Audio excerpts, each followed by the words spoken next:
თურქეთში კი საქართველოს პრეზიდენტის ორდღიანი ვიზიტი დასრულებულია. ოკუპირებული რეგიონები, უსაფრთხოება და ეკონომიკური განვითარება იყო ის ძირითადი თემები, რომლებზეც გიორგი მარგველაშვილმა მსოფლიო ეკონომიკურ ფორუმზე სიტყვით გამოსვლის დროს ისაუბრა. ვიზიტის ფარგლებში გაიმართა რამდენიმე ორმხრივი შეხვედრაც, მათ შორის მსოფლიო ეკონომიკური ფორუმის თავმჯდომარესთან, რომელმაც პრეზიდენტი მარგველაშვილი დავოსის ეკონომიკურ ფორუმზე დაპატიჟა.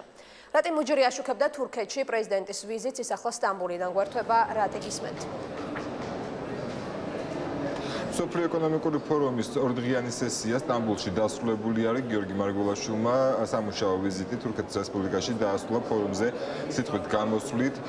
გიორგი მარგველაშვილმა აღნიშნა, რომ მნიშვნელოვანია მსგავსი ტიპის ფორუმებში მონაწილეობის მიღება, რადგან აქ მსოფლიო ლიდერებს, ასევე როგორც პოლიტიკოსებს, ასევე ბიზნესმენებს ეძლებათ შესაძლებლობა მიგაიგონ ინფორმაცია საქართველოს პოტენციალის შესახებ, თუ რამდენად მნიშვნელოვანი როლის შესრულება შეუძლია საქართველოს რეგიონალური განვითარების საკითხში. საუბარია როგორც ეკონომიკის კონკრეტულ დარგებზე, ასევე ენერგეტიკაზე, როგორც გიორგი მარგველაშვილი აღნიშნავს.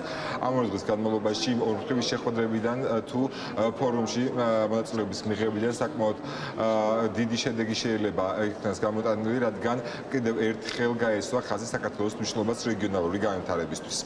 ჩვენ გვაქვს აქ შესაძლებლობა ვისაუბროთ იმ ახალი შესაძლებლობების შესახებ, რასაც იძლევა ღრმა და ყოვლისმომცველი ვაჭრობის ხელშეკრულება. იმ შესაძლებლობის შესახებ, რასაც იძლევა ჩვენი ეს ტრანსნაციონალური პროექტები, რომელიც იწყება კასპიის ზღვის ბასეინიდან, აუზიდან და გადადის შავი ზღვის აუზში. იმ შესაძლებლობების შესახებ, რასაც იძლევა ქართული ეკონომიკის ძალიან ლიბერალური და ღია სტანდარტები. აქ ამ ფორუმებზე ჩვენ გვაქვს შესაძლებლობა ამის თაობაზე ვესაუბროთ უმაღლეს პოლიტიკურ პირებს და ძალიან სერიოზულ ბიზნეს წრეებს.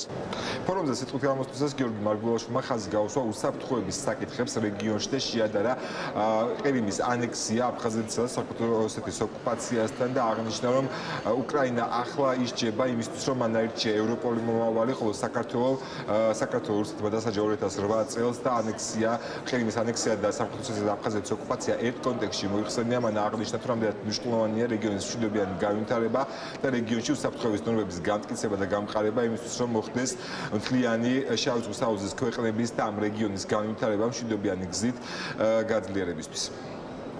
ჩვენ უკვე ვიცით, რა დრამა უკავშირდება უკრაინის მიერ ასოცირების შეთანხმებაზე ხელმოწერას. საქართველოს უპირატესობა ამავე დროს ტრაგედია იმაში მდგომარეობს, რომ ჩვენ ეს უკვე გავიარეთ. თუკი ჩვენ ვსაუბრობთ იმაზე, რომ თავისუფალი ქვეყნები, ახალი დემოკრატიები, თავისუფალი არჩევანისთვის ისჯებიან და ჩვენი ერთ-ერთი არჩევანი ასოცირების შესახებ შეთანხმებაა, მაშინ ჩვენ ამისთვის უკვე გადავიხადეთ 2008 წელს. ის რაც 2008 წელს საქართველოში მოხდა, 6 წლის შემდეგ უკრაინაში განმეორდა. ჩვენ ვხედავთ ამას ყირიმში, უკრაინის სხვა ნაწილებში. ამ ყველაფერში ჩვენ შეგვიძლია საკუთარი დანაშაულიც ვიპოვოთ.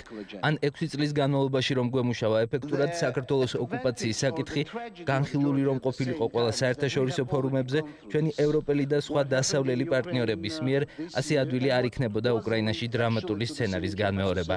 ჩვენ უკვე ვიგემეთ თავისუფალი პროდასავლური არჩევანის ტკივილი 6 წლის წინ, თუმცა მაინც ვცდილობთ ვიყოფთ კონსტრუქციული. ვცდილობთ დავარეგულიროთ სავაჭრო ურთიერთობები რუსეთთან მიუხედავად იმისა, რომ არ გვაქვს დიპლომატიური კავშირი.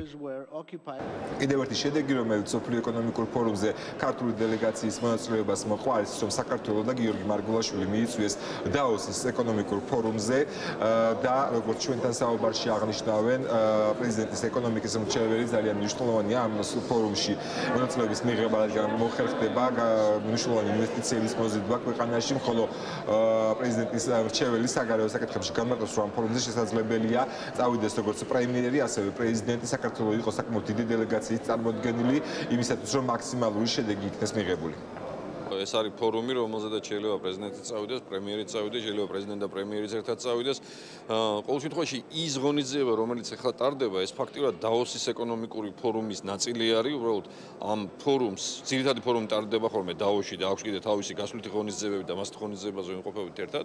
ძალიან მნიშვნელოვანია, რომ საქართველო, როგორც ქვეყანა, იქნა მიწვეული ამ ფორუმზე, იმიტომ რომ ძალიან მნიშვნელოვანია ეს ჩვენი ქვეყნის პოზიციონირებისათვის საერთაშორისო არენაზე. საქართველოს პრეზიდენტმა და მსოფლიო ეკონომიკური ფორუმის თავმჯდომარემ ბატონმა შვაბმა ისაუბრეს საქართველოს საინვესტიციო შესაძლებლობებზე, ყველა იმ მექანიზმზე, რა საშუალებითაც შესაძლოა მოხერხდეს საქართველოში უფრო მეტი უცხოური ინვესტიციების მოზიდვა. ამ კუთხით ხაზი გაესვა დავოსის ფორუმის მნიშვნელობას, მსოფლიო ეკონომიკური ფორუმის და მისი რეგიონული შეხვედრების მნიშვნელობას, მათ შორის თურქეთში აქ გასამართი და მიმდინარე ფორუმის მნიშვნელობას და ბატონმა შუაბმა გადასცა საქართველოს პრეზიდენტს თხოვნა, რომ საქართველოს პრეზიდენტი დაესწროს დაოში მსოფლიო ეკონომიკურ ფორუმს.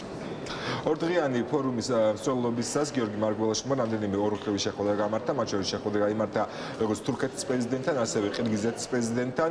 ამ შეხვედრებზე ბუნებრივია ორხევ ურთიერთობებზე იყო საუბარი, ხოლო ყირგიზეთის პრეზიდენტმა მიიღო მოწვევა საქართველოში, რომელსაც დათანხმდა და ახლოს პერიოდში განხორციელდება ეს ვიზიტი.